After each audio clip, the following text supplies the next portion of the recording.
அவர்களுடைய வழிகளை இந்த சமூகத்தில் பேச வேண்டும். அனைத்து வளங்களும் எல்லோருக்கும் பகிர்ந்தளிக்கப்பட வேண்டும். இந்த வரலாற்று மாற்றங்களை ஒரு எழுத்தாளர் எவ்வாறு பதிவு செய்திருக்கிறார் என்ற கருதுகோளை எடுத்துக்கொண்டு கீராவை நாம் ஆய்வு செய்து பார்த்தால் அவர்களுடைய பல படைப்புகள் இதை சிறப்பாக செய்திருக்கும். இன்று ஒரு 10 தேர்ந்தெடுக்கப்பட்ட கதைகளை ஏற்கனவே பல நூல்களாக பல இடங்களில் நீங்கள் படிக்க கிடைப்பதுதான்.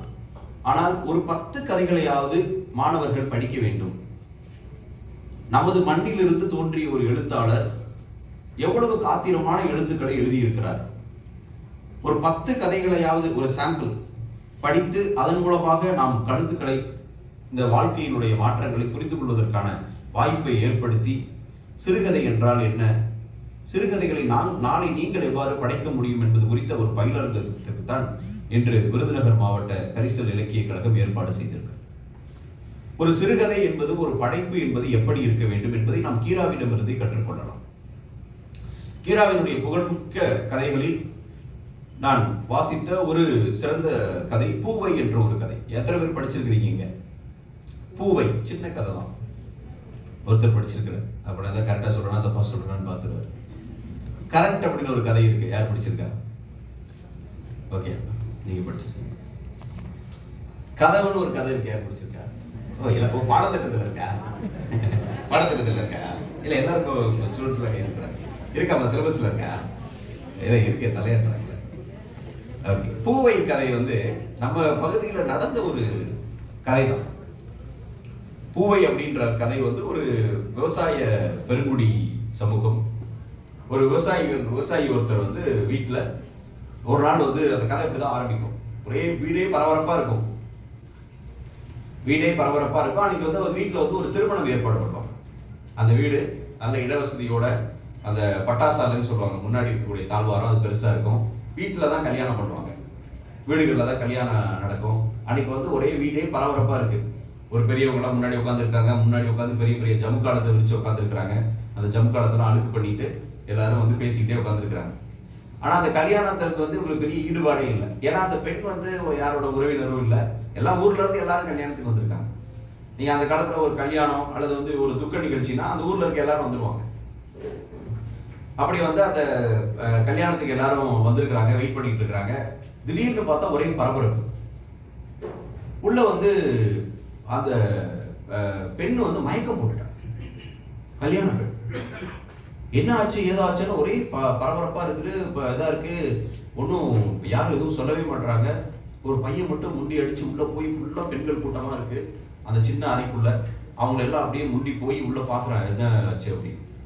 இந்த பெண் யாரு அப்படின்னு பார்த்தா அந்த பெண்ணோட பேர் பேரக்கால். பேரக்கால் இந்த வீட்டுக்கு ஒரு சின்ன வயசுலயே வந்திருப்பாங்க. வேலைக்கு வருவாங்க. அந்த பெண்ணுக்கு அப்பா அம்மா கிடையாது. அப்பா அம்மா இல்லாத ஒரு பெண், ஒரு சிறுமியா இருக்கிறப்ப இந்த வீட்டுக்கு வேலைக்கு வருவாங்க. வேலைக்கு எல்லா வேலையும் செய்வாங்க. அந்த வீட்டுல காலையில 3 மணிக்கு எந்திரிக்கணும். அந்த வீட்டுல ஒரு வயசான பாட்டி இருப்பாங்க. அந்த வீட்டோட குடும்ப தலைவர் ஒருத்தர் இருப்பார். அவர் சித்தப்பான்னு கூப்பிடுவாங்க எல்லாரும். அந்த சித்தப்பா தான் அந்த வீட்டுக்கோட தலைவர். அந்த ஒரு பாட்டி இருப்பாங்க. அவங்க தான் எல்லாத்தையும் வேலை சொல்லிக்கிட்டு பார்த்துக்கிட்டு இருப்பாங்க. காலையில இந்த பெண் எல்லா வேலையும் செய்வாங்க. எந்திரிச்சு எரும மாடு இருக்கும், எல்லாருக்கும் சாணத்தை அள்ளணும், அதை கிளீன் பண்ணணும், சுத்தப்படுத்தணும், மற்ற வீட்டு வேலைகள் பார்க்கணும். அப்புறம் முடிச்சுட்டு தோட்டத்துக்கு போகணும். தோட்டத்தில் வேலைகள் இருக்கும். அந்த வேலைகள்லாம் முடிச்சுட்டு வீட்டுக்கு வருவா. வீட்டுக்கு வேலை இருக்கும். இரவு எல்லாரும் தூங்க போவாங்க. அப்போ எல்லா வேலையும் முடிச்சுட்டு போய் பாட்டிக்கு கால் அழுத்தி விட்டுட்டு இருப்பான். பாட்டிக்கு அவ்வளோ சீக்கிரம் தூக்கம் வராது. அப்புறம் ஒரு கட்டத்தில் சரி நீ போய் எந்திரிச்சு தூங்குன்னு சொல்றப்ப இந்த பொண்ணு போய் தூங்குவாங்க. தூங்கிட்டு காலையில அவங்க வீட்டுக்கு அந்த மாட்டு கொட்டகைக்கு மேலே ஒரு சேவல் இருக்கும். அந்த சேவல் காலையில 3 மணிக்கு போகும். அதை பாட்டி பெருமையா சொல்லும், இந்த ஊர்லயே போகிற முதல் சேவல் எங்க வீட்டு சேவல் தான் அப்படின்னு. அந்த பாட்டி அப்ப எந்திரிச்சிடும். இந்த பேரக்காவை எழுப்பி விட்டுரும். ஒரு பின்னரோட தூங்க போயிட்டு அதிகாலையில் எந்திரிச்சிடும்.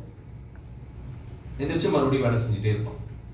இந்த பெண்ணை பத்தி யாரும் பெருசா கண்டுக்க மாட்டாங்க. ஒரு சிறுமி அப்படியே வளருவா. அந்த சிறுமிக்கு மற்ற முடி வளரும். இந்த முடி எதுக்கு அடிக்கடி இது பண்ணணும், முடியை அப்புறம் சீவணும் அப்படின்றதுக்காக, அதனால டைம் வேஸ்ட் ஆகுதுன்னு அந்த பெண்ணுக்கு மொட்டை அடிச்சு விட்டுருவோம். மொட்டை அடிச்சுட்டே இருப்பான். அப்புறம் அந்த பெண்ணுக்கு ஒரு பெரிய பெண்ணா ஒரு தாவணி போடக்கூடிய பருவத்துக்கு வரப்பா. அப்படி தாவணி அணிகிறப்ப அந்த பெண்ணுக்கு மொட்டை அடிச்சுட்டு இருந்தா நல்லா இல்லைன்னு சொல்லிட்டு அந்த வீட்டில் இருக்கிற பசங்களுக்கு ஒரு பார்பரை ஒருத்தர் வர சொல்லி அவருக்கு முடி வெட்டி விடுவாங்க வீட்டில். எல்லாருக்கும் பசங்களுக்கு கிராப் வெட்டி விடுவாங்க. அதே கிராப்பை வந்து இந்த பொண்ணுக்கு வெட்டி விடுவாங்க. ஸோ கிராப் வச்சுட்டு இருப்பாள். கிராப் வச்சுட்டு இருக்கப்ப எல்லாரும் வந்து இந்த பொண்ணை வந்து கிண்டல் பண்ணுவாங்க. இந்திரா காந்தின்னு சில பேர் சொல்லி கூப்பிடுவாங்க. அந்த பெண்ணுக்கு இந்திரா காந்தி யாருன்னு கூட தெரியாது. அப்படியே அந்த பெண்ணு வளர்ந்துட்டே இருக்கிறப்ப அந்த பெண்ணு வந்து பெரிய வயசாகும். அப்போ வந்து எதுக்கு இந்த கிராப் வெட்டிகிட்டே இருக்கீங்க, விடுங்க முடி வளரட்டும்னு அந்த பாட்டி சொல்லுவா. அப்புறம் கொஞ்ச நாள் முடி வளரும். அப்படி இருக்கிறப்ப அங்கே வேலை பார்க்கக்கூடிய இன்னொருத்தர் ஒரு வேலைக்காரர் இருப்பார், குமரேசன். குமரேசனுக்கும் இவர்களுக்கும் வந்து ஒரு கல்யாணம் பண்ணி வச்சுட்டா என்னன்னு பாட்டி யோசிப்பாங்க, வீட்டில் யோசிப்பாங்க. அப்புறம் பெரியவங்கெல்லாம் பேசி குமரேசன் ஒரு வேலைக்கு வந்து பாருலாம். 2 பேருக்கும் திருமணம் பண்ணி வச்சிருவோம்.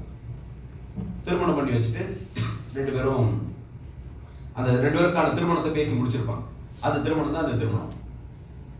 கதையோட ஓப்பனிங்ல வந்துச்சுல, மயக்கம் போட்டு எல்லாம் ஒரே பரபரப்பா இருக்கிறது. அது என்ன பரபரப்பு அப்படின்னு போய் பார்த்தா, அந்த சின்ன பையன் முண்டி அடிச்சுட்டு உள்ள போவான்ல, உள்ள போய் பார்த்தா அந்த பெண் மயக்கம் போட்டிருப்பா. மயக்கம் போட்டிருக்கான்னு எல்லாரும் தண்ணி தெளிச்சு எழுப்புவாங்க. என்னன்னு பார்த்தா அவ தலை நிறைய பூ வச்சிருப்பாங்க. பூவோட நறுமணம் தாங்காம அந்த பெண் மயக்கம் போட்டுருவாங்க.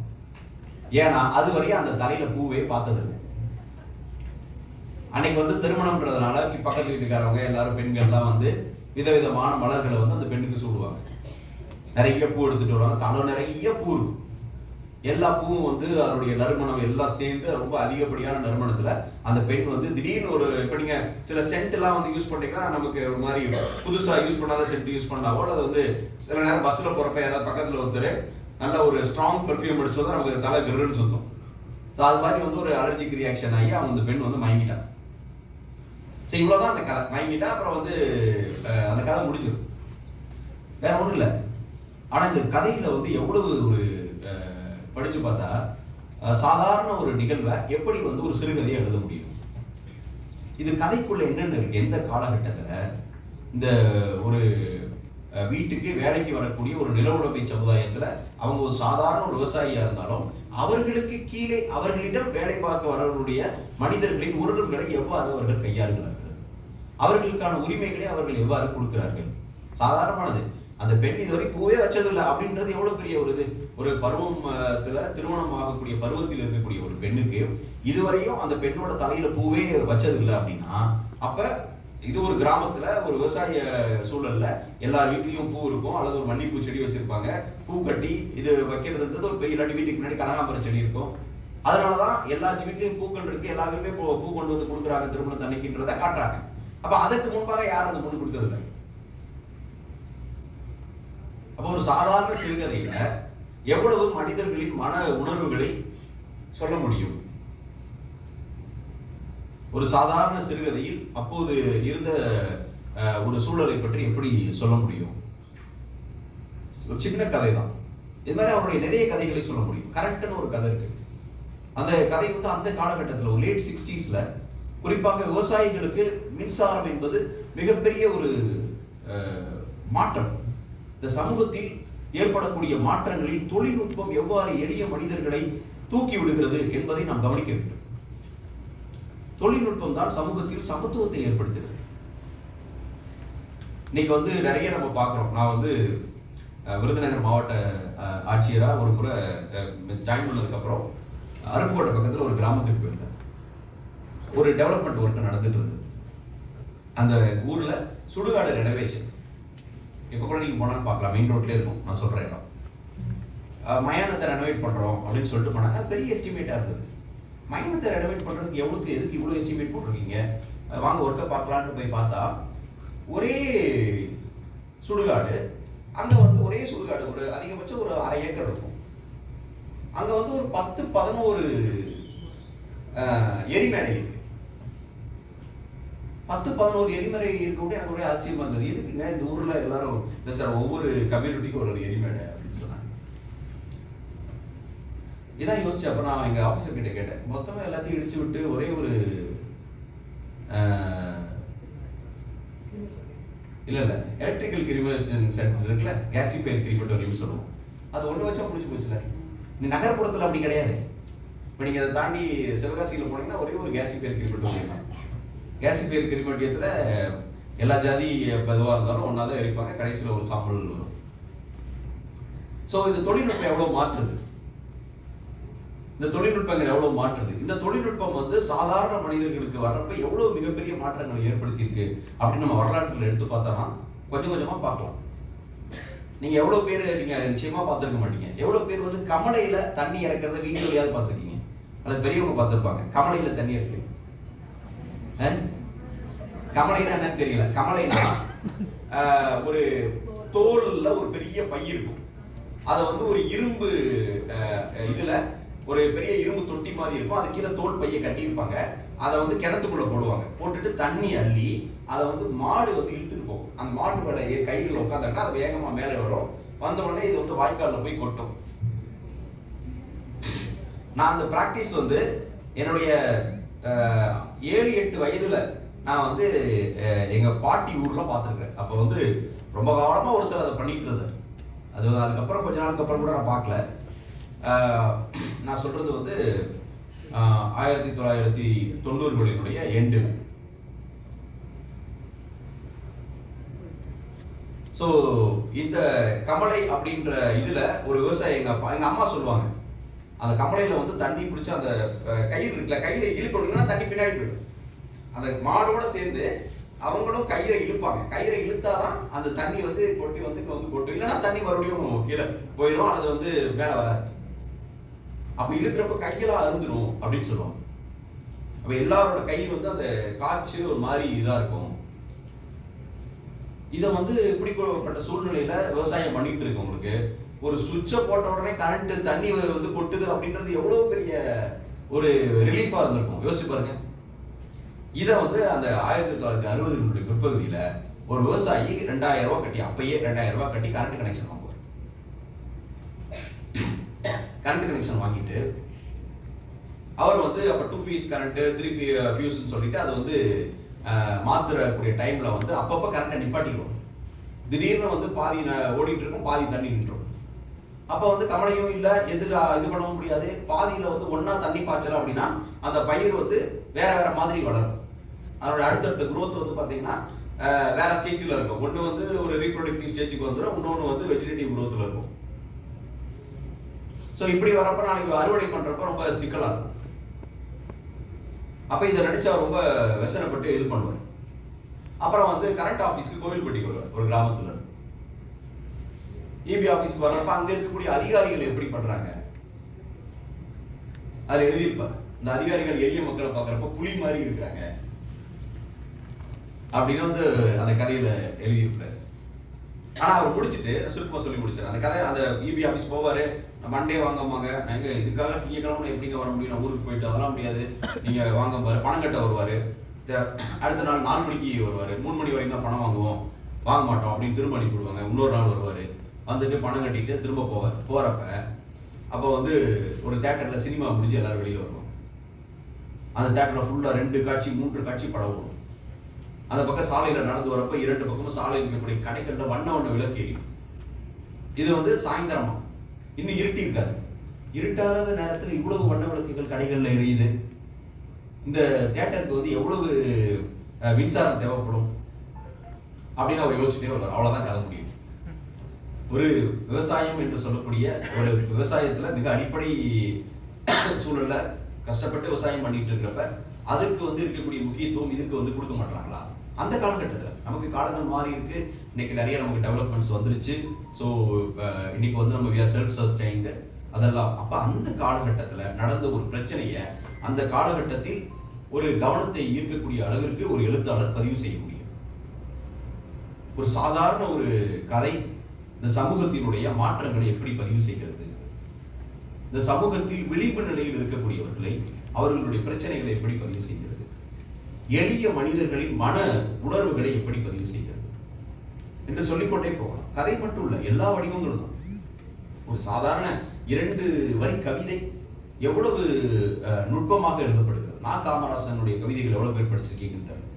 அவருடைய கருப்பு மலர்கள் ஒரு புத்தகம் இருக்கு, எனக்கு திடீர்னு ஞாபகம் இருந்தனால சொல்றேன். அதுல வந்து ஒரு கவிதை இருக்கும்.